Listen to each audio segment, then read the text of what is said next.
Hi all, welcome back to the final whistle. Sorry we're a few minutes late. Me and Steve were just discussing everything we were going to be discussing in the show. We just couldn't find the bloody points deduction scenario. We were just trying to find it, but we're here. We're not up to anything behind the scenes, so don't worry. But yeah, welcome to the late night whistle again on the channel. Hope you're well. I know you guys have been waiting. So yeah, let's get into it. Hit the like button, subscribe to the channel if you know you haven't subscribed. Get involved during the show. We've got a lot to discuss. Matt Hermansen tonight. There's a big development on that one from what was this morning. Bilal Khannouss, his name's been mentioned today in the Rob Dorset report. PSR again, and everything like that. But we're going to get into it, discuss everything, and yeah. Before we get Steve in, let's say hello to everyone. Liam, how are we? Caleb, how are we? Late night whistle, hello. Craig, how are we, mate? Hope you're well. Jack, why are you late? I'm here. Don't worry, I've not gone anywhere. When there's a show, there's a show. It must go on. Evening, Jack. Yeah, I probably was, mate, to be fair. Taking a dump in drink. That's only energy drink. I'll bet Fatawu is never late. Not with that pace, honestly. Well, Steve joined bang on time. Evening, Ray. Steve calls it the Tuesday night whistle. I don't know. It could probably change the name. I don't know. Hi, guys. Hello, Andrew. Hello, Daz. Hello, Cole. How are we? Let's get Steve in. Steve, how are we? Just as I was about to take a drink, you're like, get him in. Fuck. Yeah, not bad, mate. Yourself? I'm good. Yeah, I'm good. Leicester City transfer news and that just doesn't seem to go away these past week. We've had a lot of discussions regarding a lot of players. Steve, what has been your initial thoughts on everything today that's been discussed? We'll chat about Wilf more into detail, Matt Hermansen. We'll chat about Fatawu in Rob's report. But what's been your initial thinking? I mean, our better players are going to be linked with other clubs. You know, let's be honest. It was always bound to happen, especially after the goal that Fatawu scored at the weekend. Yeah. So, you know, I'm not so worried about the links that are clearly there that were going to happen, like Mads and Bilal and Fatawu. I don't think Fatawu leaves anyway. It's fine. My biggest worry is not seeing any links for any of the players that we don't want at the club in the last week. So, you know, that's where I'd be more interested than anything else, especially like the Justin situation, which seems to have gone quiet more than anything.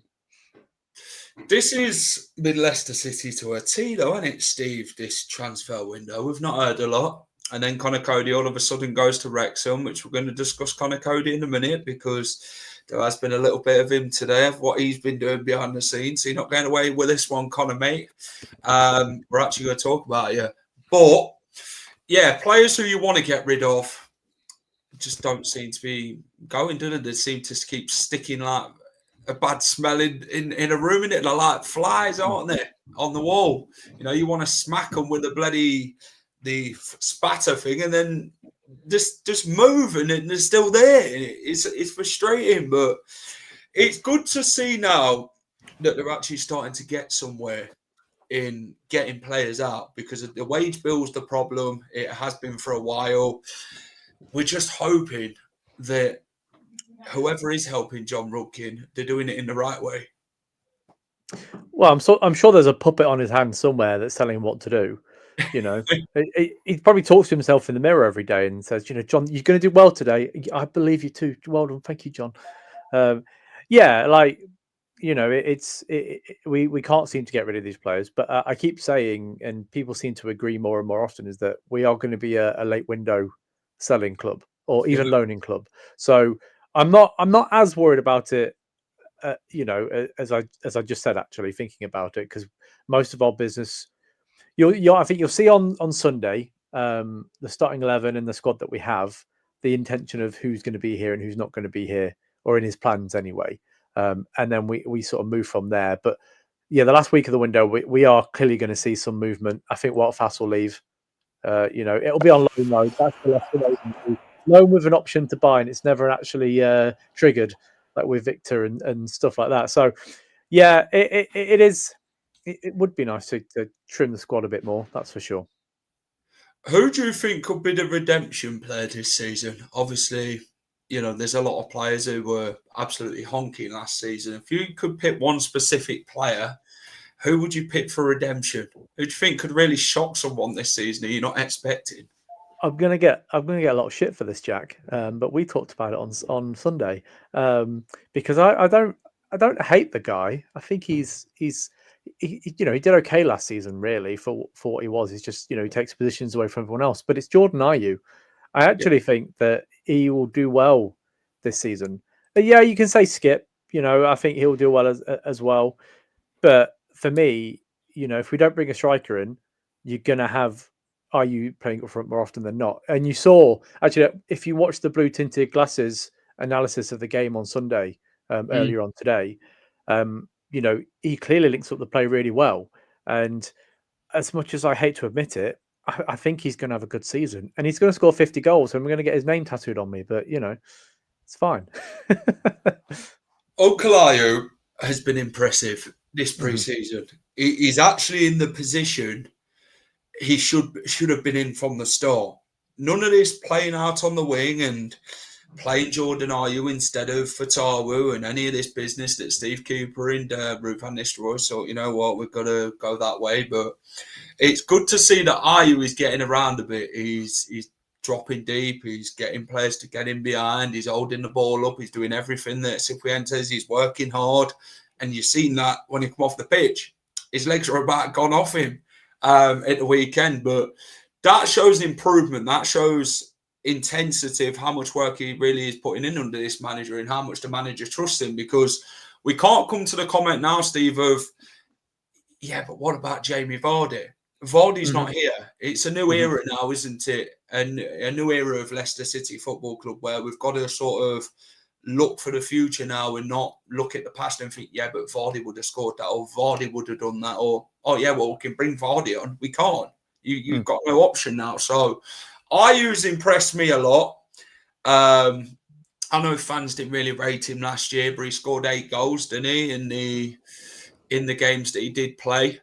And yeah, but what was he, second top scorer in the team last season behind Vardy? So he was doing a lot. And he was you could easily say top 3 moment. Sorry? I don't think that one's capable, Tom. No, Tom. No, he's really not. But you could say that his goal against Southampton was in the top 3 moments of last season. We didn't have many top moments, to be fair. Yeah. But, I got some very strong bruising around my knees celebrating that falling down the concourse. Yeah, and that, as much as I hate to admit it, I was singing Jordan Ayew's name that day. And I feel like we're going to be singing it a lot more this season. So, yeah, I agree. You can't rely on Vardy because he's not here anymore. And, it's a good thing that he's not here, to be honest, because we need to move on with the club. And if it's Ayew for a season, okay. I don't think it will be. I actually think we will bring a striker in, even if it's not Kone, somebody else. And Ayew will be sort of, you bring him on in the last 20 minutes when you're holding a lead potentially. And then, he holds up the ball well. But, he did play well on Sunday. He's played well so far in pre-season. He scored a couple of goals. I think he's got this Sunday coming as well. And he's going to score a hat-trick because Sheffield Wednesday, they are all over the place. So, it'd be nice. This is the type of game you'd think you need Patson Daka in front of goal. It'd be a good game for him to get him in there and get his confidence up. But no. No, I rewatched the McAteer. Do you know when Daka had the heavy touch and then McAteer took the shot, and we were both screaming at him, on Sunday. And I looked at it, I watched it again today, and I was like, "What is he doing?" And that's a play that's through on goal again. I just can't see it. The touch is horrendous. Like I thought he got over that when he scored them 2 goals against who was it? The team from Ukraine. I thought he'd kind of got over that. I thought, you know what, that goalie actually scored the second goal. I thought might see a bit more of that, but yeah, it went sort of service resumed, didn't it? And well. Skip or Booba Richard's gone for, because 2 midfielders who have been heavily criticised at the club. Skip due to his hasn't really got much about him, has he? But then the price tag is quite hefty on him. Not his fault, of course. It is the club's fault. But then Booba Samara, who's been here 4 years, a man who Reece thinks is going to be the man with pace this season in that midfield. But considering Ndidi is going to be going, do you think these two could really say, you know what, okay, I've got a point to prove this season? I mean, I know Samara, it just seems like a real stubborn approach. Like no manager's ever sort of got the best out of him at all. It's just like they're allowing him to do what he wants to do, stroll around the pitch and do whatever. So maybe with Marty, I don't know, maybe he could actually sit and have a conversation with him and say, Booba, like you've got 1 year left on your contract. You need to go and prove yourself this season. Yeah, I can't see it being here though. I think he's one of the lads that leaves at the end of the transfer window. Because of what happened the last time we got relegated.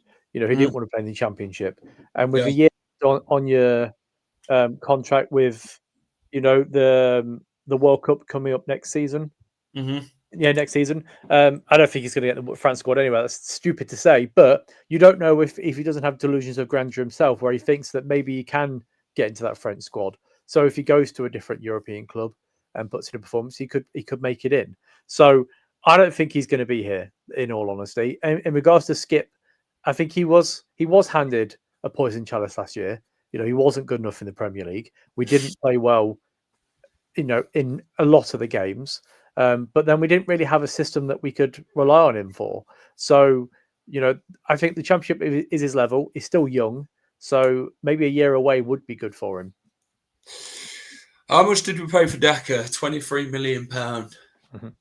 British pounds.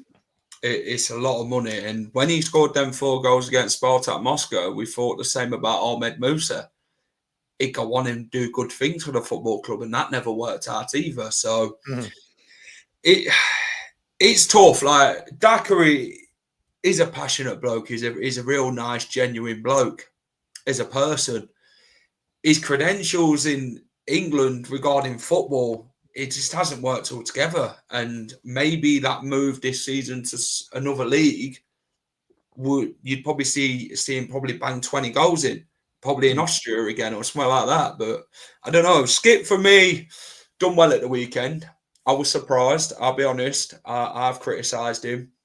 But fans always say to me, in the Championship, he'll do well. And it's believing someone. There's a difference between saying something and actually seeing him do it, innit? But yeah, I do think he needs a good run of games this season, doesn't he, Oliver Skip? You can't play him with Harry Winks because it just doesn't work altogether. It's like playing Lampard and Gerrard together, innit? It never happened. It just never wanted to hype it up for England, did it? But I'm not comparing him to them type of players because he definitely is. Jesus, that is a downgrade for those two, isn't it? Compared to Skip. Jesus. No, I don't know. He's the only midfield options we've got regarding Booba, Winks. I think Winks is going to be a main sort of midfielder for us this season. He's proven in the Championships, done it and wore the T-shirt. And I think that Marty Cifuentes style of football suits him massively, and it's something that he's quite happy enough to do. You looked at him second half against Fiorentina. The way he was just moving the ball and dictating play, it was good to see him do that again. He's had a lot of problems, hasn't he, since the Van Nistelrooy era? Yeah, he has. He has. But yeah, he did play well at the weekend. There was some decent touches, decent passes in there. So he's hoping that he has a good year, and then it can sort of propel us into next season. Because it would be nice for us to go up with, if we go up. I'm not saying we will, but Yeah. I like to think we will go up. If we go up with a squad that's together, that we can bring some more quality in, and they've had a good season, then great. If not, he's had a good year in the Championship. Maybe you can sell him on and get some money back for him. Before we go on to transfers and that, let's quickly whip through the team for the weekend. Obviously, this Sheffield Wednesday game is going to go ahead according to Barry Bannon. They don't want to keep changing things and doing whatever. What do you reckon? See, we'll go on the possibility that Mads could be out of the team due to going to West Ham now. So we'll go with Stolarczyk in goal for now, unless Mads still falls through once again. So we're going to have to get Jakob. What about the defence? Where does it go with you? Is it the case if Ricardo and Justin are fit regarding your fullback? I think he'll stick with Chowdhury, Akoli, Vestergaard and Thomas because they look quite assured at the weekend. We've heard the news today that, or rumours today, that Christensen has a fractured jaw. So he will be out for a little while anyway. Who's he been upsetted? Well, apparently it's a freak accident in training. By all accounts. Yeah, so if it's a fractured jaw, then he will be out for a little while and he'll come back with a mask on. But it just looked quite easy at the weekend. So I don't know why he'd change from Akoli, Vestergaard, Thomas and Chowdhury. Yeah. I'm sort of in the same boat. Koulibaly, I just don't think he's in the plans. I think he's struggling to adapt very much. I think that's what the problem is. Aluko is one you can definitely bring off the bench. You get 5 subs, so he'll get game time this season. Yep. Vestergaard is proven in the Championship. He's done it, and he's level. He can split a 40-yard pass without even thinking about it. And then I look at Caleb Akoli, big, strong, demanding, powerhouse of a defender, by the way. And Ben Nelson is obviously the 2 centre-backs I would like to see, him and Akoli, but I'm trying to sort of think about how Marty would actually think about this because Vestergaard and Akoli were quite solid, weren't they? Well, not quite first 15 minutes of the game, but they started to get everything under control a lot more. So I think that's the way it sort of goes. What about your midfield too? So I don't think Skip and Winks can play well together. So no, for me, I think he genuinely, looking at the squad that he played on Sunday, you could probably pick all of those players to start. So I'd pick Skip and Samare as well, which I don't like saying out loud, Jack. I moaned about it at the weekend, buying a ticket for the last minute to see Skip and Samare in the team sheet. But, it worked. The team played well in the first half. We controlled it. So why would you, change it when... I would implore everyone, if you've got some time, to go and watch the deep dive on the Marty tactics from the big blue tinted glasses, because it was quite interesting to see all the analysis, and they worked well together, Skip and Samare. It was good to see. Don't do it now. Wait until the end of the show and then go and watch it. So Brad talks about Hamza. Obviously, Hamza is a trusted CDM, and he's versatile to play right back. Leicester fans would probably prefer him in the midfield than a defensive job. He's not a on-the-ball type of player, is he? He's just one of them who loves a crunching challenge and he'll take you out. Let's be honest. He's a very much... He likes that aggressive side of the game. He's an old-school tackler, isn't he, Hamza? That's the way he sort of personas his game a lot more. Mm-hmm. So, with Hamza, you could put him in the CDM role, depending if Justin's fit, but then Justin, I'd prefer him at left back rather than right back. But Luke Thomas isn't a right back, so you can't play him at right back. It swings roundabouts, to be honest. But Skip and Samare, they did well at the weekend. I think Skip were better than Samare at the weekend. I'll admit it. I don't think Samare had an overall great game, but Skip would have much improved midfielder. So, but then you look at Bilal El Khannouss. Jeremy Mongers, Mavridis, Fatawus, you could put El Khannouss as a number 8 next to someone like a Harry Winks, and then put Jeremy Mongo as a number 10 against Sheffield Wednesday, and sort of see that in advance with Ndidi and Fatawu either side, and then Jordan Ayew up front. But what's your initial thinking on that? Do you prefer Bilal as a number 10, where Jeremy Mongo will come off the bench after 65 minutes, or what do you reckon? So yeah, I don't think Mongo starts, mainly because the front four in El Khannouss, Ndidi, Fatawu, and Ayew all had pretty decent games. They were all really threatening. They all look really fit and ready to go. Yeah. So, and you've got that right back that he played. Dodu was on the pitch at the weekend, and you come up against. It wasn't him to begin with. It was a different fullback against Fatawu, and then Ndidi on the other side. But imagine in the Championship, you're 70 minutes in. You've just had 70 minutes of Ndidi running at you, and then you bring on Mongo. No fullback in the league is going to want that. So you give him sort of 20, 25 minutes at the end, and go from there. I still, as much as everyone is clamoring for Mongo to start, I just can't see it. He's 16. He's still growing. You don't want to ruin his potential and his growth now. Give him 20 minutes at the end to come on, start him in the cup games, and go from there, really. But yeah, I think the front four that started on Sunday starts this Sunday coming as well. Love to see Bilal as number 8, and maybe Page. Yeah, Louis Page, good in pre-season. And I think Bilal's got to be centre attacking mid. I think Mongo off the bench would be the ideal position. I agree. Ndidi, Fatawu, it's going to cause you problems, isn't it? You're going to end up getting knackered by the time you've faced them. And then you got McAteer and bloody Mongo running at you afterwards. And it's like, what the hell do we do here? How many more players have they got this pace? And then you're going to get Jordan Ayew getting replaced by Patson Daka. So that adds more pace to the attack, and not quite scoring, but who knows? He might score against Sheffield Wednesday when he comes on if you don't take a dodgy touch. But no, Jordan Ayew will start, in my opinion. I think he is the trusted man. Chris talks about it here. Aluko would skip, and Harry Winks perhaps played as for the under-21s as a CDM to break up play and go box to box and build up. What's your thoughts on Aluko? I mean, he's a good player that's can play several positions, which is good. I agree. Yeah, what DP's just said in the chat, we shouldn't rush these younger players into the starting 11 when there are experienced pros that can do the job, and then they can just come on for the last sort of 20, 25 minutes and pick up, fitness and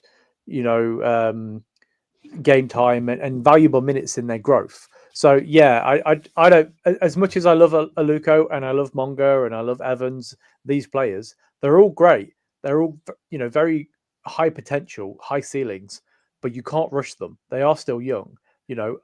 I'm old enough to be quite a lot of their dads now, and that's, and it's scary for me to say, because I feel old basically. But I remember when I was younger playing football and stuff, and unfortunately, because I used to play in the pub league. It's nowhere near Premier League or anything like that, obviously. But I was 18 playing in a pub league with sort of 30-year-olds that are out on the piss the night before, and they want to go in hard on the younger lads, and that will happen this week. There will be some injuries picked up by these younger lads because of the fact that that younger lads coming in against older pros, they're not going to want to get the piss taken out of them by Jeremy Mongo. He's going to have some injuries. So, it's great. That's true. Yeah. I'm not his dad. I'm obviously not the right, right statue. Yeah. Yes. Guys at the like button, we'll put the light target. What's the light target tonight, Steve? What should we put it as? Oh, didn't you hit 50 yesterday? So was it 50? I think you could hit 50 again. Come on, lads, give them a like. Should put it up to 60 tonight. Put it to 60. Yeah, let's do it. 60. Let's do it. Evening. How are we? Hope you're well. Close one. That. I'm old enough to be Sifwian, says his dad. Jesus Christ. That's true. To be fair, I put that on Twitter the other day about how I'm old enough to be Mongo's dad. And I had people being like, yeah, well, I'm old enough to be your dad. I was like, okay, we're all old. Like, everyone's an age. Ray, Jesus, mate, if that's you saying you could be Marty Cifuentes' dad, might get a DNA. You're experienced, Ray. That's what you are. It's, Experienced. you weren't born in Barcelona, were you, Ray? At any point in the why Martin were born? Yeah, I'm so old. I always hit the like button right at the start, so I don't forget. Sorry, you Yeah, have to ignore my cat. appreciate it. She's being a pain. Right, Steve, where should we start regarding the... Should we go into the article regarding what Rob Dorsett said? I've took little bits out of it. So, PSR, everyone's asked about Leicester City and the points deduction. Everyone seems we're very damned and doomed this season, according to everybody fanning the Championship, where they've placed us in the table and that. So, Rob Dorsett has had to say there is, as is always the case, no indication about when Leicester City will hear the outcome of the Independent Commission investigation into their alleged breach for PSR. 23-24, but it means Leicester go into their first game against Sheffield Wednesday on Sunday with the clear possibility of a points deduction looming later in the season. So obviously there's a possibility to everything. So what is your thoughts on that? Obviously everyone expected it to be before the start of the season. It clearly shows that the Premier League haven't got a case mounted up against Leicester at the minute. They're still scratching the surface to find out what they can and what they are hoping to do to us. What does that tell you regarding the points deduction and what he's saying it could very much come at the end of the season or even halfway through? If it's not going to be given to us during the international break in September, you could quite easily see it being in, December, January time. But if it's not given to us in January and it comes to the end of the season and we've breached PSR again last season, we could be hit with a double points deduction, which would be even more embarrassing.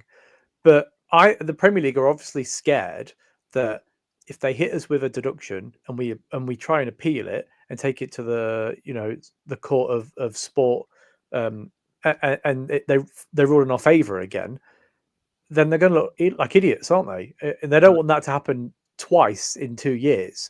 So, sorry, cat. So, yeah, I would prefer it earlier, to be honest. But if it doesn't happen earlier and it happens at the end of the season, it just happens. We're going to get it. We all know it's going to happen. I don't think there's any right time really to get a points deduction. But as long as it's done way before the end of the season, even if it's in sort of February, March time, so it doesn't affect our January window if we have one, then great. Bring it on. Bring it on. Super Nick DeMarco in charge of this case, by the way. Yeah. When they've ran away twice, haven't they, at the minute regarding Leicester? And there's always that 1% that Leicester could go in the favour again and do them for the third time. They say third time's a charm, don't they, Steve? Third time lucky, DP says here, Barry Bannon, why are you on the live stream with a final whistle? I don't look anything like Barry Bannon. I'm growing my hair back as well, so I'm not Oliver Skip either. Leave me alone. Steve had that trip to Turkey this summer, didn't you, Steve? I fucking didn't. I wish I did. No, as my wife says to me all the time, we're going to grow old disgracefully. So, this is it now. Once this grows up for the wedding, I've got a wedding in a few weeks, then I'm shaving it off again. Elmsley Harriet. Well, instead of Ainsley Harriet, it's Elmsley Harriet. But I'm not black. I think they've got in too much mess with PSR what to do. It's true.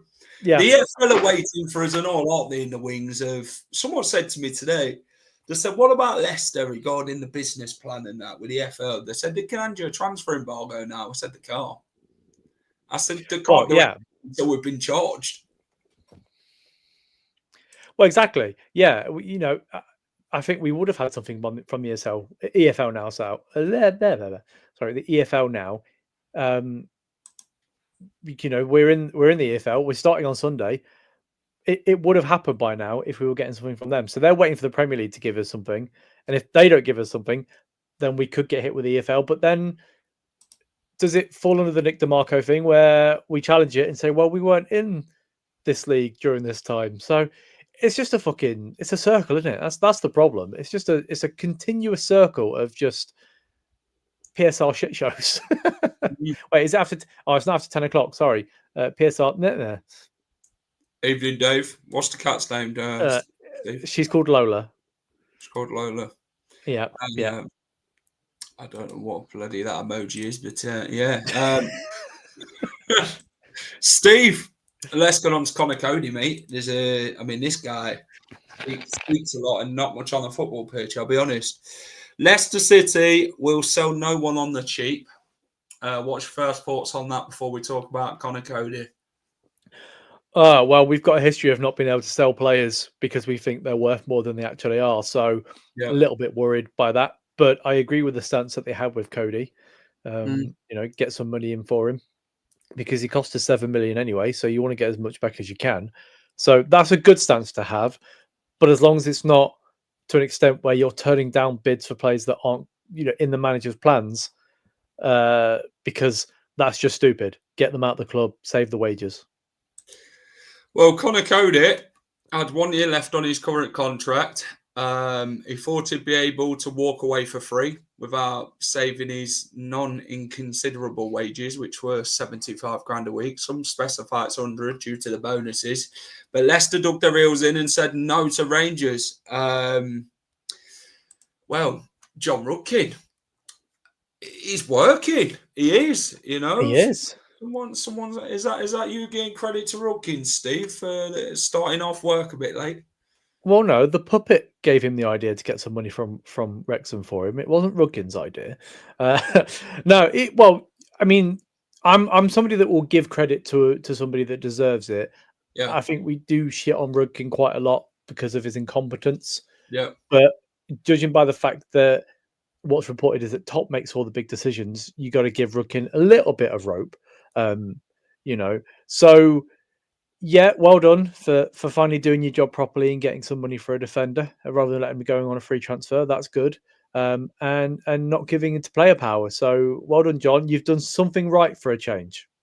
Yeah, so there's the credit. He's definitely on the John Rutkin payroll list, Steve. He didn't tell you, did he? Rutkin's paying him, not the other way around. Has Rutkin had a rollicking? Well, we don't know, do we? We don't know what's happened behind the scenes. They're very private, Leicester City. But it is good to see that they dug the heels in on Connor Coady, who wanted to go on a free without obviously Leicester getting a penny. Leicester said, you know what, Rangers, we're not giving you him. We want money, and rightfully so. We showed how much money he's taken from this football club, like Danny Ward, who's also at Wrexham, and a few others who are around the club. But £2 million is good. It gets us in the PSR stead. It's good to see we've actually held out, like we will do for many of these players this summer transfer window. I just hope it's not the bloody wrong ones holding the baton for, and not the wrong ones, to be honest, like the right ones. That's the problem I see with it, Steve. This baton needs to be holding out for the right players of staying at this football club and not the wrong ones. Yeah, we saw links today that people were looking at Fatawu. I wouldn't sell him. I just said earlier on Twitter that, it'd be 50 million at the cheapest end for me to sell Fatawu. But yeah, you don't want to be holding on to players that don't want to be here, like Fass, who, to be fair, the issue. So I would like these players to leave. I've made that opinion very clear. But if there's an agreement in place where if they don't go by the end of the window, they come back into the squad and they're happy just playing football, then great. As long as they don't cause any issues behind the scenes, then that's fine. I mean, yeah, we'd all like Fass to leave and Cordova Reed, and again Samare, James Justin less extent, but it's money at the end of the day. Christensen, we'd like these players out the door, but if nobody comes in for them because there's no interest, you can't shift them. They've got to come back into squad at some point because you can't afford to let these players, even though we don't think they're quality, the manager might see something different in them. So yeah, it's really annoying, but that's football, isn't it?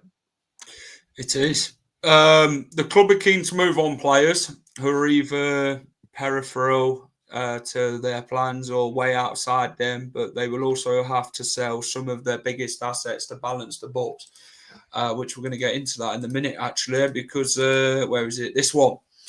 Matt Hermansen, Bilal Khannouss and Abdul Fatawu are all being touted, aren't they, for Premier League clubs? Obviously, Fatawu is only getting touted now because of that solo goal, which was a wonder goal by him at the weekend. Solo effort. He's getting bigged up now because of that.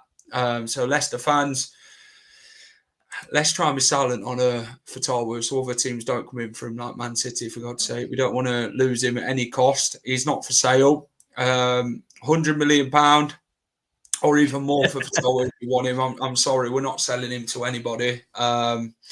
So, yeah, that's that one. Bilal Khannouss, he is one that I'd love to keep, I'll be honest, if we can keep him. And if it does mean now selling Mads and keeping Khannouss, I think we'd be quite happy because to be fair, Stolarczyk is good enough to step up. Khannouss, if we can keep him and sell Ndidi and Mads, so say we get 25 million for Hermansen and then £9 million for Ndidi, that's £34 million. We can buy a striker. We can buy, I don't know, we can probably get Brownhill on a free potentially.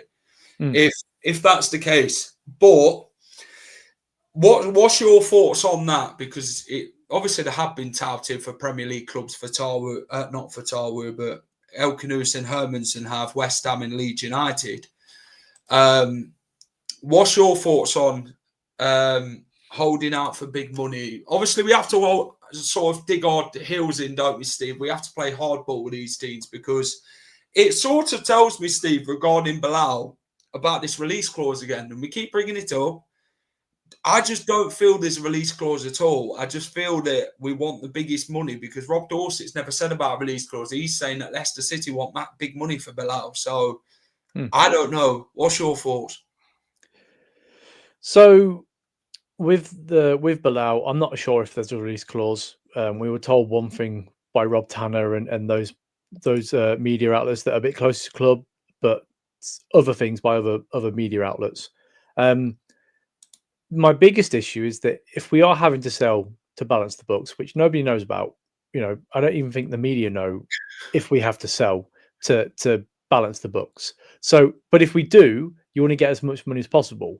But if you think you can hold on to these lads because you can sell Mads for 20 odd million, or 25 million, and then Justin for 6 and Ndidi for 9, and you can balance the books that way, then great. You can keep hold of Khannouss.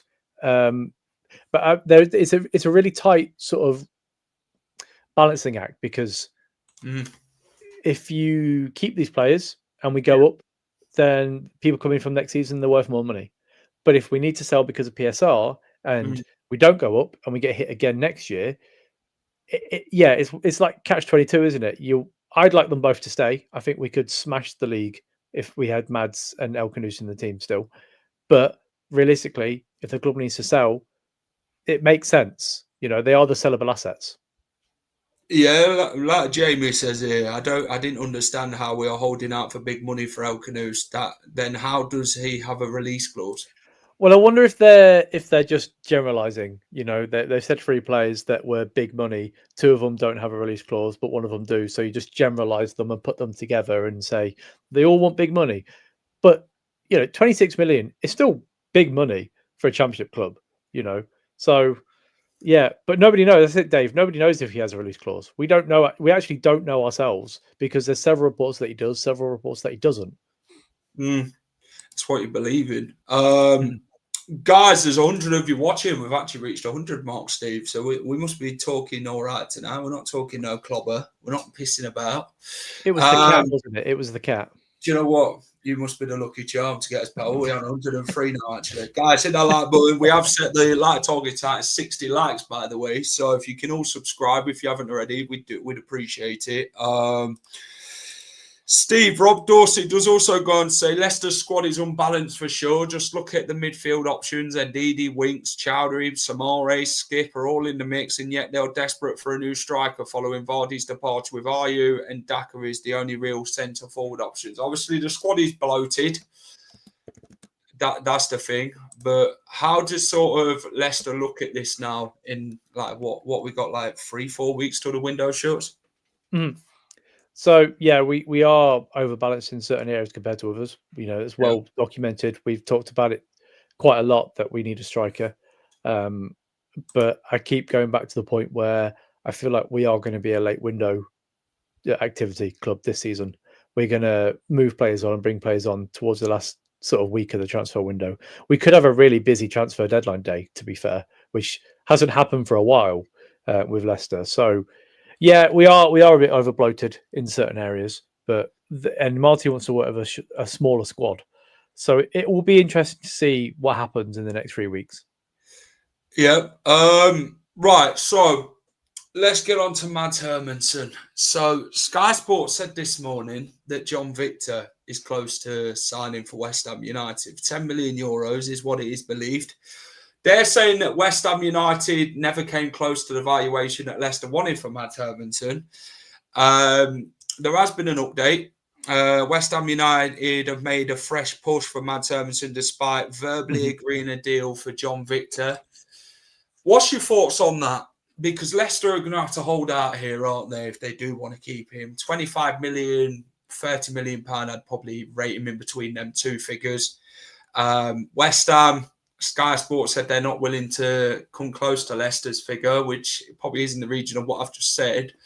So do you think West Ham have now sort of had a second think about it and think, okay, well, we've got to do something if we do want our targets. If we don't, we might end up regretting it. So what's your thoughts on this one?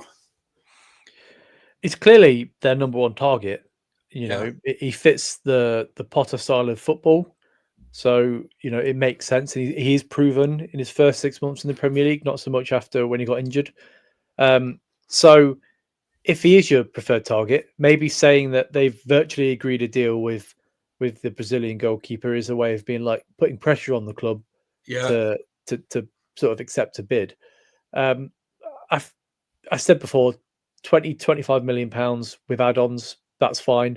I wanted more. We all want more for Mads in regards to the price, but we've got to face the fact that, you know, we always overestimate how much our players are worth. That's for sure. And win the championship now. And if the player wants to leave, then, you know, let him go and bring some money in and then just reinvest it somewhere else. They're trying to lowball us and put out, look at what this guy. So this is the thing with agents, and they tell reporters different things to sort of push on clubs to get these deals done. They'll mention somebody else. I think Victor Johansson's been mentioned at West Ham, and this sort of says, well, okay, West Ham, well, you want Hermansen. We'll put a few names in there for you to make Leicester think that you're actually going for somebody else. And then maybe it's all push and shove. This is how it all happens, isn't it? You have to somehow put something in the way to get what you want. And I think this is how the Mad situation's going, to be fair. Yeah, no, it is. It is. It's clearly media talk. Agents have put names out there to try and push a deal with the club. So, yeah, I can still see Mads signing for West Ham. Whether or not it'll be before or after the Sheffield Wednesday game. Yeah. I have I don't know, it's just something like, you know, your little gut saying that I think he plays on Sunday for us and then leaves the following week. But the biggest issue for them is that their season starts next weekend. Yeah. So they need to have those players in place. So yeah, whether it be this weekend or next weekend, I think he still ends up a West Ham player by this time next week. Maybe they might sign Victor as well. John Victor, they might sign them both. You never know these things. This is it. But I just think these names get batted about to sort of push on these things. Like, the club won't accept bids unless there is a realistic offer. Agreed. I don't think the club is that desperate to sell Mads Hermansen. Obviously, we have brought in Begovic, haven't we? We've got Stevie Bowser as well as a number 4 goalkeeper. We've got a lot of goalkeepers, haven't we, for this season, to be honest. And I don't know. Would you see Mads as a big loss? Yes and no. So I've said previously that I like Stolasic, but the problem is that his long passing isn't great. You know, there have been several times where he's tried to put a ball over a defender's head and it's gone out of play. So he needs to work on that. But as a shot stopper, he is just as good as Mads. I think Mads' his ceiling is higher than Jacobs. Unfortunately, I think he's a better goalkeeper overall, but he's an adequate replacement that can step up in the championship. So I'm not worried about losing Mads as much as I'm worried about losing El Khannouss. Starsic isn't number one quality yet. There's a lot he needs to work on, of course. He's a good shot stopper. He commands his area well, I'll admit it. But does he fit the Marty Cifuentes style? Does Marty fancy him is the question. Because if Mads leaves, are Leicester going to want to bring in another goalkeeper? A number one, another goalkeeper like I mean, Ortega's name's been bouted about, hasn't it? I think Swan, is it Burnley now are going for Dubravka from Newcastle? I know they got linked with Ortega as well. Not a Leicester fan, but question to you all, do you think you'll get a deal as good as the Vardy one? What a signing he was. Do you think we'll ever see that again, or probably not in our lifetime? No, I don't think you're going to be able to bring in a player for that small amount of money and him have such a longevity at the club. You know, he's the fact that he scored 200 goals, the majority of them in the Premier League, that led to us winning a Premier League title, an FA Cup, a Community Shield, European quarterfinals, semi-finals. Yeah, there will never be a signing for Leicester again that is on the level of Jamie Vardy. That's for sure. Yeah, we're not going to get that longevity again for No. any. So, in regards to goalkeepers, that people are saying in the chat that he's not number one or isn't, quality. He isn't. A lot of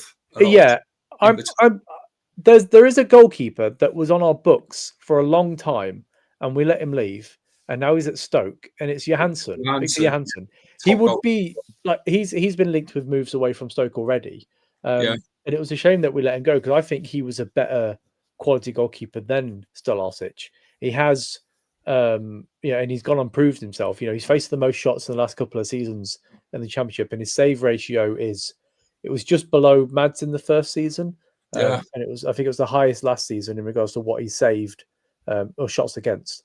So, like, he'd be a decent goalkeeper. He won't cost a fortune, a small fortune. But yeah, I think this is the season for Stolarsic. If he can make the step up and see how we go, but I don't think he's Premier League quality. That's my issue. Not yet, anyway. Yeah, I agree. I think it's one of them again, like Skip and players like that in the Championship. They can do a job, but when we get to the Premier League, of get promoted and Skip and Selassie, yeah, I agree. I do believe West Ham are more desperate right now to sign a keeper than revalue their bid because apparently they're after Raheem Sterling and all. So that sort of tells a lot about West Ham's transfer window. They've already signed Callum Wilson. So this is the situation where West Ham are desperate. They are. And Leicester could be like, okay, then we'll have positive talks with it. And when it gets to the crunch bar, we'll be like, well, we might put the value up a bit more to see how much we can, how desperate you really are. Because teams are going to try that with us, aren't they, Steve, when we go for their players. They're going to say, okay, put up $1 million or $2 million. We're going to say, have you got that money, Leicester? And if they say no, then obviously Leicester walk away. But Leicester have got to be sensible in these sort of financial sort of chats, aren't there, with these clubs to say, this is what we want. And if you're not willing to pay it, that's fine. We keep him. Or we could just let it drag out and make these teams sweat and think, yeah, we kind of need to go back here, and then it's a last minute thing. So this is what I think it is. We've got to dig our heels in here because these are our top players. I know there's the real sellable assets, aren't they? And what do you actually reckon on the PSR situation? Do you think it's sort of worked out this year, do you reckon? Because last year we ended up having to sell Kane and Dewsbury to Chelsea to suit with PSR. What's your sort of stance on it this time? So that's the golden ticket that nobody actually knows apart from the club, do they? So if they didn't sell anybody before the 1st of July, which makes me wonder, are they confident that they're not going to get a deduction? 7 p.m. is the transfer window deadline. So if they are confident they're not going to get hit with it again, then, and you don't need to sell right now, then don't sell. You hold out for as much money as you can get, and if they don't come in and bid that for the player, you keep the player, and you go into the season with your strongest squad. But the big issue that is that, do you unsettle the player in that sense? So is Mads the sort of player to kick off? I don't think so. I think, and even Bilal, did he kick off last season? Yeah, he did, didn't he? When he kicked off at Genk to join Leicester. Yeah. So Well, he's got a history of it. So that could be difficult. But Mads, I just don't see. I don't think he's that sort of person. So yeah, PSR.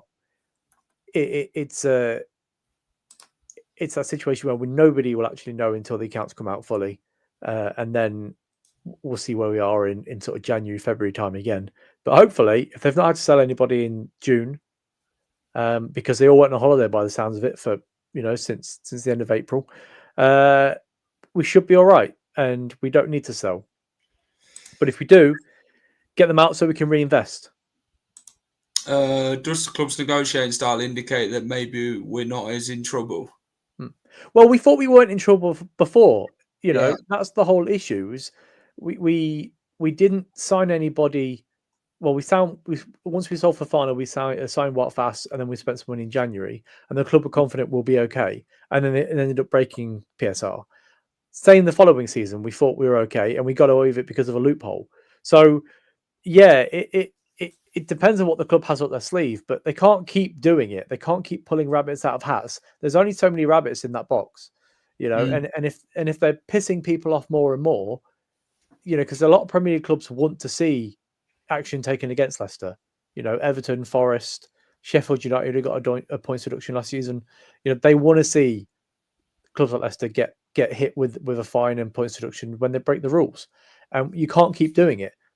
So yeah, Nick DeMarco, yeah, but I just it fills me with dread a little bit that the club are walking such a tight line, and they're relying on it to get them out of it. Yeah. Mm-hmm. We must pay him some top money, top dollar, because that bloke knows what he's doing. Oh, he's on more than Jamie Vardy. He is, for sure. Yeah. I don't think Mads is aching to leave. I do think we will only leave if big money's on table, like the similar ones Kin used before. Because you look at him at the weekend, he were happy. It doesn't look like he's a player that's wanting to force a move anywhere or do anything, to be fair. A lot of people did look at him. He did come out on his own to clap the Leicester fans, read into that what you will. I know Schmeichel did it, but Schmeichel ended up leaving in the end. But it just doesn't seem like he's pushed for a move. Like, you look at what Leicester DP's just said. If a player wants to leave, we will let them leave, but nobody wants to. But most of these players won't leave because of the wages that they're on. It's not the fact that they don't want to leave the football club. It's just they know they're not getting money elsewhere, what we're going to be paying them. So this is why I was surprised with Wilfred and Ndidi, that someone would actually be willing enough to pay them wages. I saw TikTok was like BM Football or something on it, and it was interesting. They had one thing saying we don't want another Leicester City when we completed with the top 6 for those years. That's what they're afraid of. They were upset that we won the title. I think this is what it is with them. Well, so there was reports that leaked the year after we won the league. Yeah. Chief executives in the top 6 that were talking and were overheard saying, we don't want a repeat of Leicester sort of thing. So yeah, of course they don't. But the biggest thing for changing anything in the Premier League, you need 14 votes out of 20. And those top 6 clubs aren't going to vote. It's like turkeys voting for Christmas, isn't it? If you try and bring in more regulation, it's going to hamstring them. So why would they do it? But in regards to the Mad situation, if it doesn't get done before their first game of the season against Sunderland and they get battered, that's even more pressure for them to bring in a goalkeeper. Yeah. So it could fall in our favour, but it's Leicester. It won't. It never does. We've had our look. I just kind of think tomorrow they're going to come up with different things again. Like John Victor's signed for West Ham, medical's done, whatever. And then they're going to be like, well, West Ham weren't willing to... Talks have broke down again, and it's just going to keep going back and forth a bit to where what is actually happening. I'm on about Bilal and Mads. Yeah, I don't think Bilal is forcing a move at Leicester. No, I think he's enjoying his time under Marty Cifuentes. Marty plays him. He played him at the weekend. He were happy enough. You look at him, his relationship with Fatawu, they spoke highly yeah. about it, both of them on their Instagram page, of how actually dedicated they are to being at 2 next season. Well, exactly. I don't think he is forcing a move. I'm just saying he has a history of forcing when a club comes in for him. And Yeah. if there was a team that he's been linked with Sunderland, Leeds, he's too good for those. He's going to be in the same situation as we are this year if he goes to Leeds or Sunderland. But if a Spurs come calling, or an Aston Villa or a Crystal Palace, who are a Premier League, who are in European football, you can't say that he won't, because they are in the Premier League. They're in Europe. Spurs would be a good fit, because now that Maddison's injured, it'd be a good fit for that Spurs Thomas Frank side. So if somebody came in and said, "We'll give you whatever it is for him," and we say no, he might kick off. It's his career at the end of the day. It's a very short period, and they earn a lot of money, but it's a very short period to earn to win trophies. Maybe not going to Spurs is the best idea if that's what you want to do, but it is a short career, and you want to get the best out of it when you can. Someone put in the chat earlier, West Ham would probably pay his money with Khannouss and send Mikel Antonio on top. No, Leicester need a striker. No, thank you. No, but isn't he a free agent, Antonio? I'm pretty sure. No, I think he's still there. Oh, well, I don't want him anyway. We've already got old men at the club. We don't need one that has more car crashes. We would play Mads and Khannouss. Why would we play Mads and Khannouss for most of the game, 80 minutes plus on our last pre-season game, just to go a few days later? You wouldn't really do that, would you, to be honest? Unless something was imminent, you won't play them at all. But it just feels like with Mads and Bilal, there's just nothing imminent. I know there's reports about fresh talks with West Ham, blah, blah, blah. But they've still got to get past the barrier of Leicester City of how much we want. And this is where I sort of look at it, Steve, regarding Victor Johansson, because Stoke will put their fee out, won't they, now? And then West Ham might think maybe it's better to go for him than Mads. So if they sort of go like that and say, okay, then, well, Victor Johansson, we want £15 million. This is yours, basically. They might think to themselves, yeah, we might drop Mads on this one and actually want to go for somebody else, because he's very much linked with West Ham. Johansson at the minute, like many other Premier League clubs. Reece, how are we, mate? Hope you're well. Mind if Leeds were trying to sign me, I wouldn't kick off either.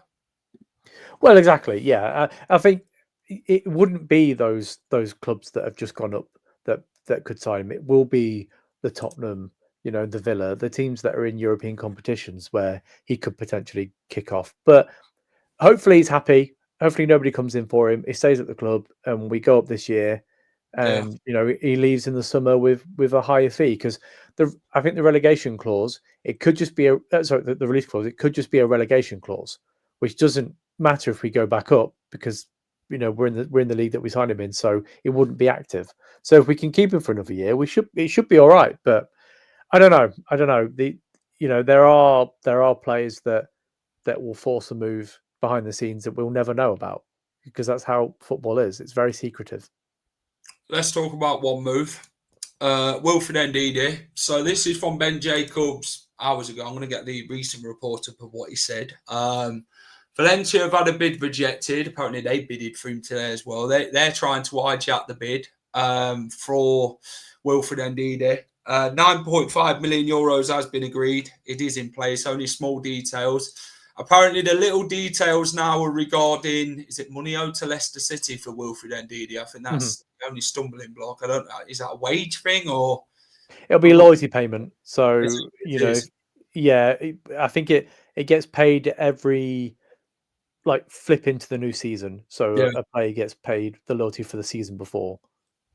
Right. Okay. So Ertan Suzgun is the highest reporter in Turkey, by the way. He says Besiktas have reached the agreement with Leicester on all matters regarding Wilfred Ndidi's transfer. No signatories on the contract yet. In discussions with the players' side, no issues are apparent regarding getting Wilf. It is expected that the issues in the discussions between Ndidi's side and Leicester regarding outstanding payments will be resolved. So they want him basically in before their game. Is it against? I forgot who they're playing. Are they in Europe? Are they Besiktas at the minute? I'm not sure, but I know that Valencia wanted him. But was it St. Patrick in Europe? Who's playing Yeah, there? yeah. So, yeah, I think it's next week. Because funny enough, the Champions League started on like July the 1st, so the season's already started for a lot of clubs. Besiktas play on the 7th of August against St. Patrick. Yeah, so a couple of days actually. So they want him in before then, which is 2 days it time. could be done tomorrow. Could be done tomorrow. Yeah, I think he'll have his medical tomorrow. Then it'll all be finalised and done, and we get the money, and then Coady comes in. Yeah. Because Coady, Leicester are still at the table, according to the Wales Online. I think I was reading earlier on. They said that QPR are a club that are interested. Swansea are very much out of it, but they don't know how things are going to go from there. Yes, Jack, you're right. Yeah, I'm good, thank you. Why do West Ham want a keeper so bad? I just still think Areola is good quality, mid-table pre. See, the problem is he doesn't fit Potter's system. He wants to play out from the back, and you saw last season that Areola made a lot of mistakes in goal, and they had a very poor season, West Ham. So, Mads is a good shot stopper and can play out the back with his feet. So it ticks all the boxes for them. So Wilf being the second man out the door, it is imminent, which is good to see Leicester City getting this business sorted, Steve. We've spoke about it. It's gone from radio silence to everything at one now.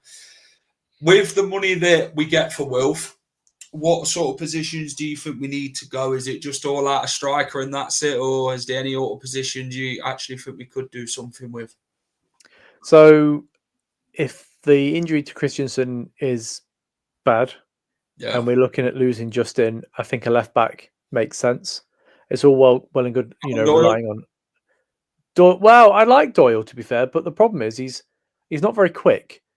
He's good with the ball, and he could fill that position of sort of pushing up into the midfield. Great, but he's not the quickest. So, yeah, I think you could look at potential left back. There will be a cam of some sort because you can't just rely on Khannouss if he's still going to be here. I know we've got Alves, but is he really championship quality at the moment? I'm not sure. So yeah, realistically, it's going to be a left back, a centre attacking midfielder, and a striker. Those are the positions that you look at and you think we need to improve. Is there any realistic strikers that you would bring in?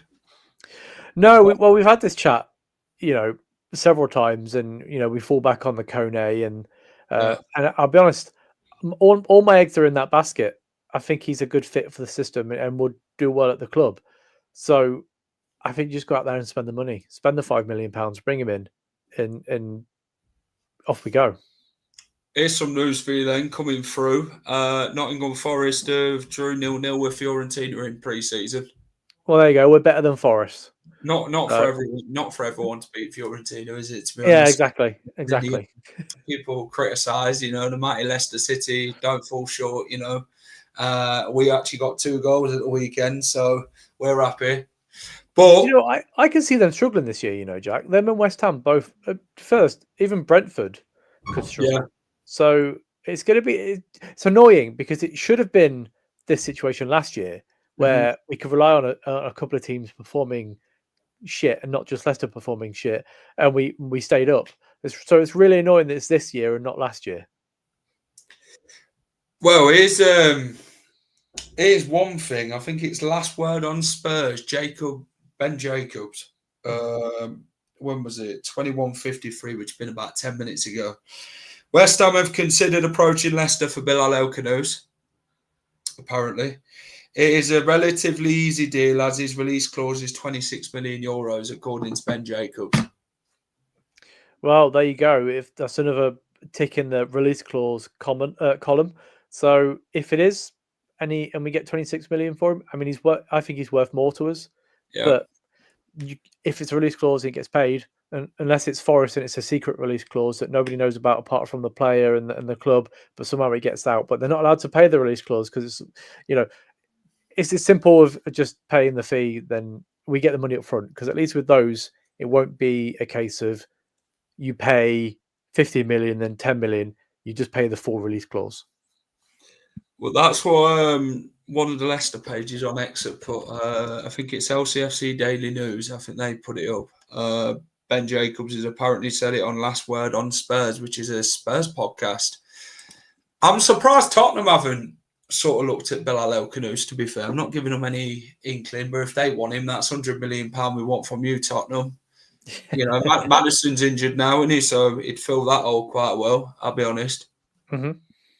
150 million for that, though. That's 150 million we want just for that, just to fill another role in the gap of the centre attacking midfield role, Spurs. How do you get to the Leicester City games? It depends. It depends how close it is, to be fair. What about you, Steve? I usually drive and then I walk. But in regards to we're both season ticket holders, aren't we? So it's fairly easy for us to get tickets for home games. We've got a card for it. It's just the away games that bit of a pain, but at times. But I still think, are you planning on going to all of them this year, Jack? Should be. I think Derby, I'm looking on going on the train. Sheffield Wednesday, Sheffield United. Yeah, they'll be relatively easy to get to. It's just the pain ones, isn't it? When you look at Portsmouth, Southampton. So I'm quite lucky. So I tend to drive by myself because I live in Lincoln, you see. So it's not like I'm taking people back to Leicester or surrounding areas. So I tend to drive by myself, which is great because it means that I can use the work van and they pay for all the fuel. So I just use the van, drive down, park up, they pay for that, and I drive home again. So I can't complain. Fantastic. What have we got coming up on the channel? So we've got the Sheffield Wednesday match preview. Thursday. We might actually get Steve on for that, actually. Depending if he's about to look at it. It is going to be about 8 o'clock. I think it is. I'll tell you which podcast we've got on. We have got my mates, the Wednesday Till I Die podcast. They're on Thursday with me, so we'll be chatting about that. What's relatively your score prediction for the weekend? I've got 4-0 in mind, if I'm honest. I don't want to go OTT with it. I think 4 would be reasonable for us. What do you reckon? 6. 6. I've gone for 6. Yeah, you said I'm not being unreasonable, and I'm sitting there going, shit. I'm saying 6. I just think that their squad isn't very big, and if they bring younger lads with them as well, got 15, is it? 10? Yeah, 16 players. I think they have something like that. So 5-0. Yeah, I know people are saying oh come on Steve, etc. But we played so well on Sunday and everything, and if we're pressing them, our quality is too much. So I just think we're going to run riot. Yeah, be a closer game, 3-1. I don't know, unless Vestergaard makes a bloody mistake, then probably will Barry Banham score. Jamie said, but with the Khannouss thing, Daily News said they're considering just what they have been saying the past 2 weeks over the Khannouss situation. That's what's all it's been, hasn't it, Steve, regarding the Khannouss situation? It's always been inquire, considering, looking at him, but they never actually, none of these teams actually make a bid. And this is what I say regarding Bilal. It's all speculation over his future. Unless it comes out tomorrow that he's forcing a move from Leicester, I'm not training, I'm not doing this, then we know something's considering happening. But it just doesn't seem like that situation. I just don't think things are as close for Bilal as possible. Because if you look at Fatawu and Bilal next season, it's unstoppable. It is. Like, you even had another striker in there. Bold prediction. Go on then. What's your bold prediction? We're going to score from a corner. Do you know what, though? Jordan Ayew's corners, the way he just whips them in is crazy. Agent talks, yeah. This is what I'm saying. It's all speculation. Yeah. It is. They want the best. Exactly. And there's so many people around these players nowadays that it could just be somebody that knows him, and has just had a comment that has been taken out of proportion, So I don't think he's forcing a move. If he goes, he goes, and we'll just have to replace him. Simple as that. The issue with football, it takes over everyone's lives. I said this yesterday with you and Chris that like the whirlpool of Leicester, you try and escape, but it brings you back in. You can't escape it, and it runs. I think about football like Leicester all the time. When I'm at work, when I'm at home, when I'm driving, and it consumes you. So you love to know what's going on, don't you? This is the thing. Yeah. If we lose Khannouss, of course it's going to be sad, but we'll just replace him with somebody else, and then the cycle just continues. There's always going to be like Vardy. He's left now. The cycle continues. We move on. But my God, the amount of hours I've put in thinking about who we're going to sign, what positions they're going to play. My wife must think I'm mental. It's all that research, Steve. You do a lot of these shows as well. You express your opinion quite a lot. You have a good lot of research on Football Manager and that regarding different players that we've never even heard of. I do play a lot of Football Manager. I'm not going to lie. Let me. Yeah, this is. I've not checked this in a couple of months. Let me see what my playtime is on this year's. Right. Okay, 3,545 hours. Now, bear in mind the game has been out 18 months, so nearly 2 years. But it's a lot of time playing a video game. But then what else you can do with your life? I sit watching TV and I just play Football Manager. Yeah, we dream of a clean sheet so early at the weekend. Yep, it'd be nice. It would be nice. Bilal's agent is clocking up the hours. I bet he really doesn't want to move. Exactly. Mm-hmm. This is what I've been saying about some of these players that keep getting speculated away from Leicester. There's no hidden fact to say that they want to move. Marty, I think Bilal is happy enough to play under him. He's happy enough to give it a go. It's just. Well, he looked annoyed that he came off at the weekend because remember you turned to me and said he looks pissed off because I think he wanted to stay on. He does, and this is where passionate players in. Coady is a scumbag for a free transfer. You can see just trying to get people engaged with their accounts. Yeah, exactly. This is what it is. They have to make. This is how journalists work. They write stories to fit their own agenda and everything like that because that's what they get paid for. They could write the most stupidest article going, and people read it and believe it. Yep. There's rumours and are exhausted. They are. It's hard to keep up sometimes. You'll probably hear Pats and Dackers on the move tomorrow. £5 million somewhere, or Wout Fass is being linked with Lazio again, or Vestergaard's being linked somewhere. This is the way the cookie crumbles in the transfer window. Hang on, Jack. I think you're expecting too much if you think there's going to be links for Dacker and Fass in the next 2 days. That's just my dream when I go to bed tonight. We've got to dream somewhere. We've got to dream big. Make our long lived. How did you beat Fiorentina and we can't? Because you crap, mate. Told you. Get Marinakis on. Get Marinakis on the pitch. Get him on. Get Marinakis to sort it out. Same here. I research a lot. Can't wait for September the 1st to shut the window and concentrate on the football. Yeah, this is it. Journalism make it out further than it's missed when the transfer. We were surprised the De Jong deal transfer was the first one in years where nobody knew about it. Not even Fabrizio knew about it. Did he, Luke De Jong to Porto? Yeah, that was really clever to see that, where he just turned up and walked on the pitch and even everyone was just like, what the hell? So yeah, I miss those days where you go on teletext and you see, Leicester signed Pete Canero, and you think, wow, who's this guy? It's not the case anymore, but yeah, it is nice. It is nice when you can get a surprise transfer through the door. Yeah, I'm sorry about that, Tom. They can't sign players for free transfer windows, and that could be gone by then. All right, Bilal Khannouss, where someone pays his release clause, well, supposedly a release clause, we move on and invest money wisely. They've disguised him as a handball player, so no one's clocked on. They had to put it down as a handball transfer for no journalist to know about it. Probably what it is. Yeah. But this is it. You don't know what's happening with Jamie Vardy at the minute. He's not been linked anywhere. There's been no talk of Vardy moving whatsoever. That's gone quiet. Josh Brownhill, gone quiet again, hasn't it? Richard Coady, it's gone quiet for now. So over these next couple of days, obviously Wednesdays are normally the quiet days at Leicester, supposedly sometimes. But Is it their day off? Is it Wednesdays? Didn't they have day off on Wednesday? I know they used to. Yeah, they usually have Sunday off if there's no game, and then there is a midweek day off. So yeah, it could be Wednesday. It'll be Wednesday, so I probably won't hear anything tomorrow. But I see that you and me both got accepted by Coady on Instagram as followers. I did. Yeah, I got accepted as well. So we're exclusive club, Jack. We're an exclusive club. We just need to leave him that message now and ask him tell him to not reply if he's joining Leicester.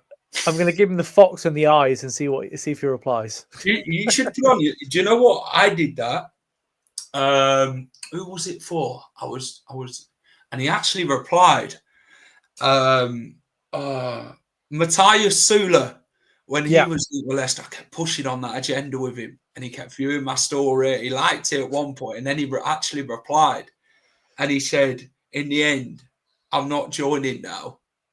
Basically, he would go into Roma, and obviously the Roma deal got confirmed, so he said that's why he weren't joining. So I tried it, but so I remember when Patson Daka joined Leicester, I said, "Does Patson Daka reply if he's joining Leicester?" And then he commented and sent me a DM and said hello. And I'm like, a lot of players do it. Something. Well, you had Jake Evans on, didn't you, last week? I did. I had him on the TikTok. On the TikTok live. But when I had when I put the video up on eggs, I got told to take it down by specific people because the club don't like it, do they? Yeah, because they can't control it, can they? That's the problem. They have to they have to agree to these media things, don't they? They can't just go and do what they want, because if they say something to somebody and somebody runs with it, the club are going to think, yeah, well, we're going to have to stop with this. Exactly. Yeah. Imagine he came in and said, "Oh, yeah, we are. I'm looking forward to meeting the manager at the weekend," and you're like, "Oh, who's that?" And he goes, "Oh, I don't know." And then suddenly it gets out that we're signing the manager. It's not worth it, is it? He enjoys time under Martin Cifuentes. I asked him about pre-season in Austria and that. He said he enjoyed it, and I said, I know Bilal speculated future. I said, I'm not going to get involved in any of that because I don't need you getting in the shit for anything. So he said, nah. He said, I won't bring anything up regarding media and transfers and whatever anyway. He said, that's all right. Yeah. So it is what it is. But no, thanks for coming on, Steve. Do appreciate it. No worries, pal. Anytime. I'll catch you soon. Cheers. That was Steve. Guys, hit the like button if you've enjoyed this stream. Subscribe to the channel if you're new. We have set the like target at 60. So if there's 95 of you in, by the way, so if you're not hitting the like button, you're slacking, by the way. Subscribe if you haven't already. Would really appreciate it. What's coming up on the final whistle? So Thursday, we have got the match preview where we're going to be joined by a Sheffield Wednesday podcast to give us the lowdown ahead of Sunday's game. We're going to be chatting about the troubles of Sheffield Wednesday so far in the game itself, chat about Leicester, chat about everything. And yeah, so join us for that. That's at 8 o'clock on Thursday. Respect to Steve. Good join, lads. Appreciate it. Thanks for everyone coming in. And that is it from me. Take care. Have a great night, wherever you're up to. And I'll catch you in the next one. Keep it. The final whistle. Good night.